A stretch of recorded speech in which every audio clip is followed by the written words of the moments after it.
গৌৰীপুৰত চোৰাং গৰুসহ দুজন গৰু চোৰক আটক কৰিছে ৰাইজে। ৰঙামাটি প্ৰথম খণ্ড গাঁৱত ৰাইজে আটক কৰে গৰু চোৰ দুটাক।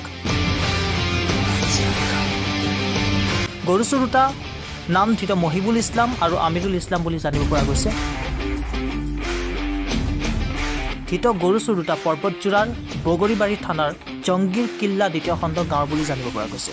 গৰু চোৰ দুটাক ৰাইজে উত্তম মাধ্যম সোধাই আটনি আৰক্ষীক চমজাই দিয়ে আৰু এই গৰু চক্ৰটোৰ লগত আৰু বহুতো অসাধু ব্যক্তি জড়িত থকা স্বীকাৰোক্তি এই চোৰ দুটাৰ। চোৰাং গৰু চক্ৰৰ লগত জড়িত ব্যক্তিসকলকো কৰায়ত্ব কৰি উচিত শাস্তি দিয়াৰ দাবী স্থানীয় ৰাইজৰ। 4 মাহৰ পৰা কণ্টিনিউ মানে প্ৰতি ৰাতি হয় আমাৰ গাঁৱত, নহ'লে এইফালে বেলেগ গাঁৱত, না ছাতাগুৰিত, নহ'লে মানে ৰাঙামাটি পাৰ্ট 3 বা পাৰ্ট 2 পাৰ্ট 1 মানে প্ৰতি ৰাতি এটা দুটাকৈ গৰু হেৰাই আছে। তে আমি মানে এটা মিছন চলাইছিলোঁ গোপন সূত্ৰ, মানে আমাৰ লগৰ ল'ৰাকেইটা আৰু বছৰৰ পাছত দুটা মুৰব্বী প্লাছ VTPৰ লগত আমি জড়িত হৈ মানে গোপন সূত্ৰ আমি এটা মিছন চলাইছোঁ।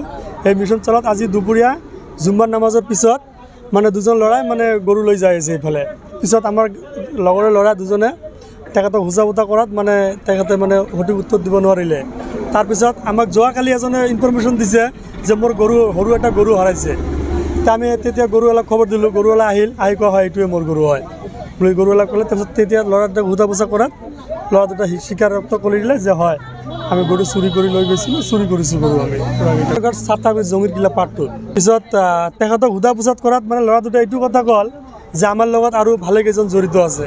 আমাৰ কথা হ'ল যে মানে এনেকুৱা পৰিস্থিতিত পিছত আমি আটানী থানাৰ আৰক্ষী মহোদয়ক ফোন কৰিলোঁ, ফোন কৰি তেখেতক গতাই দিলোঁ চোৰকেইটা।